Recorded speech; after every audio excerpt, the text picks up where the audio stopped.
যে কোনো শুভ দিন হোক বা বাড়িতে হঠাৎ করে কোনো অতিথি এলে এইভাবে একবার ছানার পায়েস বাড়িতে বানিয়ে দেখতে পারেন। মাত্র দুটি উপকরণ দিয়ে বানানো যায় আর খেতেও ভীষণ ভালো হয়। আশা করি আপনাদের খুবই ভালো লাগবে। আর এইভাবে ছানার পায়েস বাড়িতে বানালে কমেন্ট বক্সে জানাতে একেবারেই ভুলবেন না খেয়ে আপনাদের কেমন লাগলো। প্রথমে একটা প্লেটের মধ্যে আমি জল ছড়ানো ছানা নিয়েছি প্রায় 250 গ্রামের মতন। এখন ছানাগুলোকে খুব ভালো করে হাত দিয়ে মেখে নিতে হবে যাতে কোনো রকমের দলা না থাকে।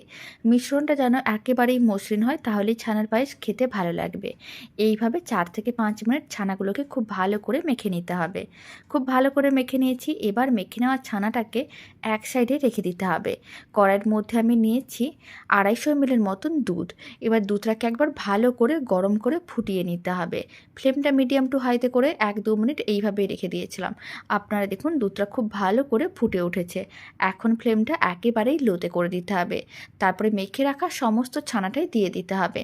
আপনারা চাইলে ছানা না থাকলে দোকান থেকে পনির কিনেও করতে পারেন। পনিরটাকে গ্রেটারে গ্রেট করে নিতে হবে আর এইভাবেই দুধের মধ্যে মিশিয়ে নিতে হবে।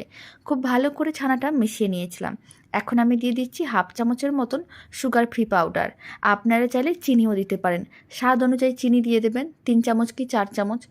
আর খুব ভালো করে একসঙ্গে মিশিয়ে নিতে হবে। তারপরে ফ্লেমটা মিডিয়াম টু হাইতে করে দিতে হবে আর এইভাবে 4-5 মিনিটের মতন রান্না করে নিতে হবে। তাহলেই রেডি হয়ে যাবে দারুণ স্বাদের ছানার পায়েস।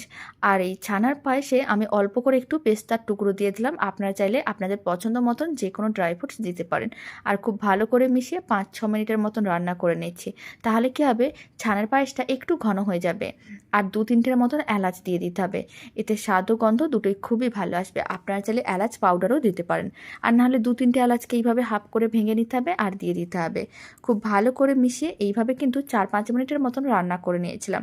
দারুণ স্বাদের ছানার পায়েস একেবারেই রেডি। এবার এই পায়েসটাকে একটু ঠান্ডা করতে হবে, তাহলেই খেতে আরও অনেক বেশি ভালো লাগবে।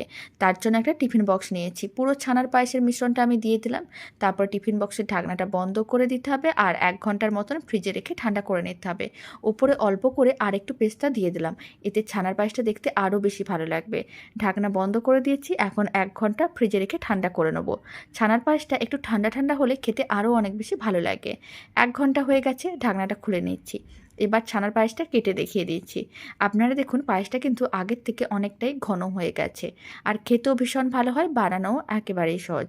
বাড়িতে বানালে কমেন্ট বক্সে জানাতে একেবারেই ভুলবেন না খেয়ে আপনাদের কেমন লাগলো।